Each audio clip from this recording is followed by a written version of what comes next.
নমস্কার, কেমন আছেন সকলে? আশা করি প্রত্যেকেই ভালো আছেন। আমি আবারও চলে আসলাম আর একটা নতুন এপিসোডের সঙ্গে। বড়দের অনেক অনেক প্রণাম জানাই, সেই সঙ্গে জানাই ছোটদের অনেক অনেক ভালোবাসা। শারীরিকভাবে সুস্থ থাকলেও মনটা একটুখানি খারাপ হয়েই আছে। যতই আমি মনে করি না কেন, একদিন দুদিন কিংবা 3 দিন ছাড়া ছাড়া করে আমার নতুন পরিবারের সঙ্গে আমি আপডেট দিতে কি করে দিনগুলো চলে যাচ্ছে আমি নিজেও বুঝতে পারছি না। সকালবেলা আমি পুজো করতে এসেছি দেখে আমার ছেলেও একটু বায়না ধরলো গোপালকে ও একবার স্নান করাবে। ছোট ছোট কাজগুলো ছোটদের করানো অভ্যেসও ভালো, তাই ছেলেকে একটু হাত লাগাতে দিয়েছি, সঙ্গে আমিও একটু সাহায্য করেছিলাম। আমার বাড়ির গোপালের জামা কাপড় কিংবা ঠাকুরের টুকিটাকি জিনিসপত্রগুলো যেগুলো নিত্য প্রয়োজনীয় লাগে ওগুলো আমি একটা বালতিতে করেই রেখে দিই ঢাকনা। আমার বাড়ির গোপালকে আমি রাজার বেশে দেখতেই বেশি ভালোবাসি। আমরা প্রত্যেকেই জমি জায়গা, সোনা দানা, তো হিরে, এই ধরনের দামি দামি জিনিসপত্রগুলোকে আমরা সম্পদ হিসাবে মানি, কিন্তু আমার ভাবনাতে থাকে আমার বাগান থেকে আমি তুলে এনেছি বেশ অনেকখানি সম্পদ। জমি জায়গা, সোনা দানা কতটা মানসিক শান্তি দেয় আমি বলতে পারবো না। এই সম্পদগুলো আমাকে দেয় অনেকখানি মানসিক শান্তি। তবে হ্যাঁ, আজকালকার দিনে সহজভাবে জীবনযাপনের জন্য আর্থিক সম্পদ তো ভীষণ ভাবেই জরুরি। এই যে সবজি কিংবা ফলগুলো দেখছিলে তোমরা, আমি নিজের হাতে করে লাগিয়েছিলাম বেশ কয়েকদিন আগে, তাই ওই সম্পদগুলো পেতে আমি মন থেকে অনেকখানি খুশি হয়েছি। একমাত্র তারাই বুঝতে পারবে যারা গাছপালাকে ভীষণ ভাবে ভালোবাসে। তাই দিনের কিছুটা অংশ আমি ওদের জন্যই রাখি। তবে এখন তো অনেকটাই বেলা ছোট, তাই সম্ভব হয়ে ওঠে না। তবে শীতের প্রস্তুতি চলছে। ওদিকে কথা বলতে বলতে দুপুরের রান্নার প্রস্তুতিও আরম্ভ করে দিয়েছি। আমি কাজ করার ধরন দেখেই তোমরা বুঝতে পারছো যে এক মনে কাজ কিছুতেই হচ্ছে না। ক্যামেরাটা তো অন হয়ে আছে, কি করব না করব ওই কথা ভাবতে ভাবতে দিয়ে দিয়েছি বেশ অনেকটাই পরিমাণ তেল। দৈনন্দিন রান্নাতে অতটা পরিমাণ তেলের প্রয়োজন ছিল না, তাই কড়াই থেকে বেশ অনেকটাই পরিমাণ তেল আমি বের করে নিয়েছি। চামচে রান্না করব পেঁপে আর আলুটা আমি সেদ্ধ করে নিয়েছি। পর কড়াইতে এক সাইডে করে নুন, হলুদ, আদা, রসুন, ওই যে কড়াইতে মাছের মাথাটা ভাজা অবস্থায় দেখছিল ওটাকে দিয়ে ভালো করে একটু নাড়াচাড়া করে ভেঙে দিয়েছি। আগে থেকে সেদ্ধ করে রাখা দুটো উপকরণ দিয়ে বেশ ভালো করে এদিক সেদিক নাড়াচাড়া করে উপর থেকে জল ঢেলে দিই। রান্না করতে করতে আমার একটা ভয়ের বিষয় হচ্ছে, যে রান্নাগুলোতে রসুন আর আদা দেওয়া, ওই রান্নাগুলো আমার একটু না পছন্দ আছে, কারণ আদার ওই লাফালাফি ব্যাপারটা আমার একদম সহ্য হয় না, যতই আমি নুন আর হলুদ দিই না কেন। ডিম ভাজা, আলু পেঁপে দিয়ে মাখা মাখা একটা তরকারি হয়েছে, টাংরা মাছের ঝাল হয়েছে, আর হয়েছে হাইব্রিড ওলের ভাজা, সমুদ্রের কাঁকড়ার পাকা তেঁতুল দিয়ে টক।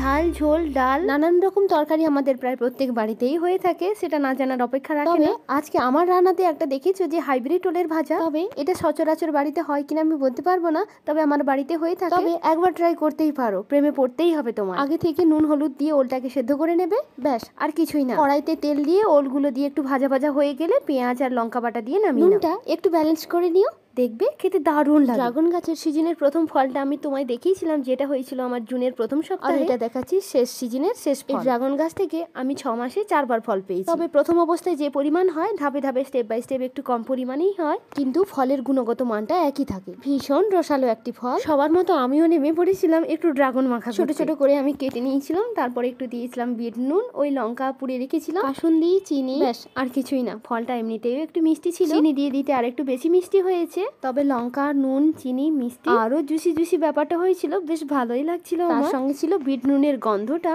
মাখাটাকে করেছিল স্বাদে গন্ধে অতুলনীয়। তোমাদের দেখাচ্ছি কিংবা বলছি, মাখার শেষ পর্যায়ের পাতা চাটা ব্যাপারটা তোমরা দেখলেই বুঝতে পারবে মাখাটা কত সুন্দর হয়েছিল।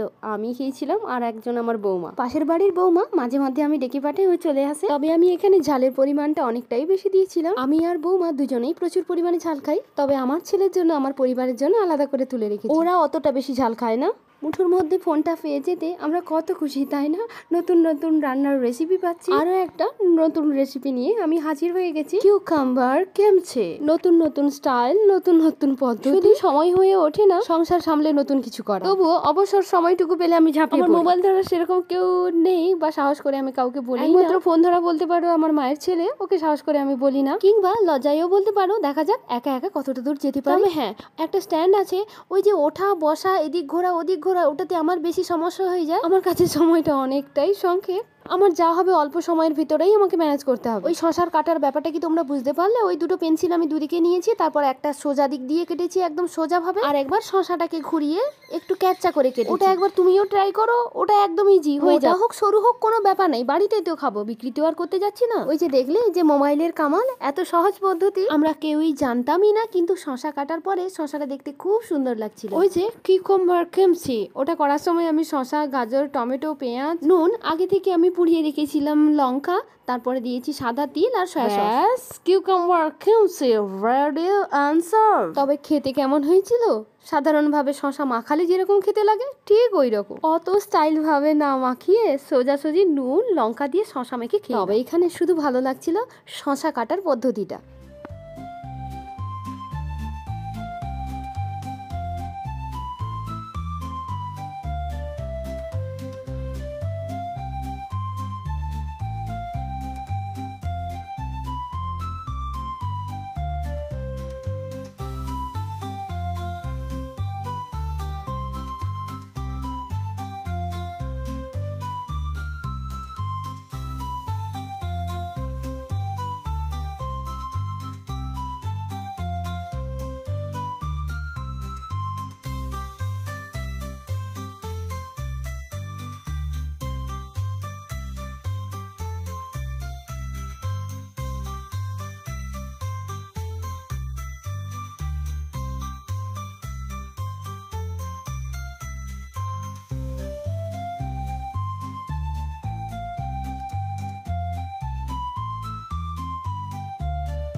ওই যে 10টার সময় ছেলে স্কুলে যায়, আমি ওকে দিয়ে স্কুলে যখন ওকে দিয়ে আসতে যাই তখন হচ্ছে স্কুলটা ঠিক মাঠের মাঝখানেই।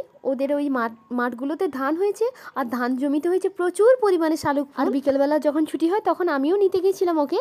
বাড়ি থেকে একটা অনেক বড় একটা ব্যাগ নিয়ে গেছিলাম, আর ওখান থেকে নিয়েছি অনেকগুলো হচ্ছে শালুক ফুলের চারা। আর ওই ফুলগুলোর মধ্যে যে ছোট ছোট গুটিগুলো থাকে, আর ওই গুটির ভিতরে থাকে ছোট ছোট বীজ বীজ মতো একটু দানা দানা থাকে। ছোটবেলাতেও আমরা অনেক খেয়েছি।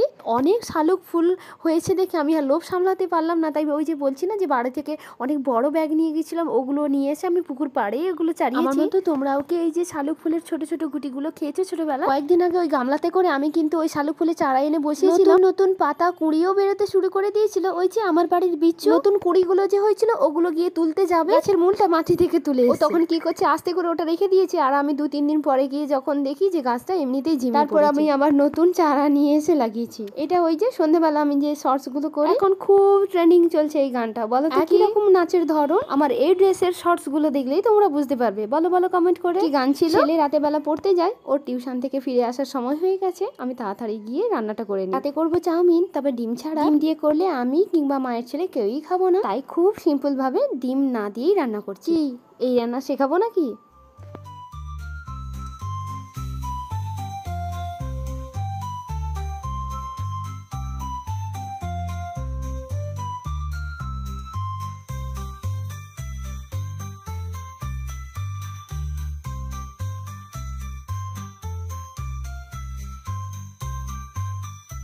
বাবা মাকে তো অবশ্যই ভালো রাখবো, সেই সঙ্গে নিজেরাও ভালো থাকবো, তবে অপরকে ভালো রাখতে পারবো, নিজের পরিবারকে ভালো রাখতে পারবো, নিজেরা সুন্দর মনের মানুষ হতে চেষ্টা করব। দেখা হচ্ছে নতুন একটা এপিসোডে। ভালো থাকুন, সুস্থ থাকুন। ভালো লাগলে একটা লাইক করে দিও please. Thank you and God bless you.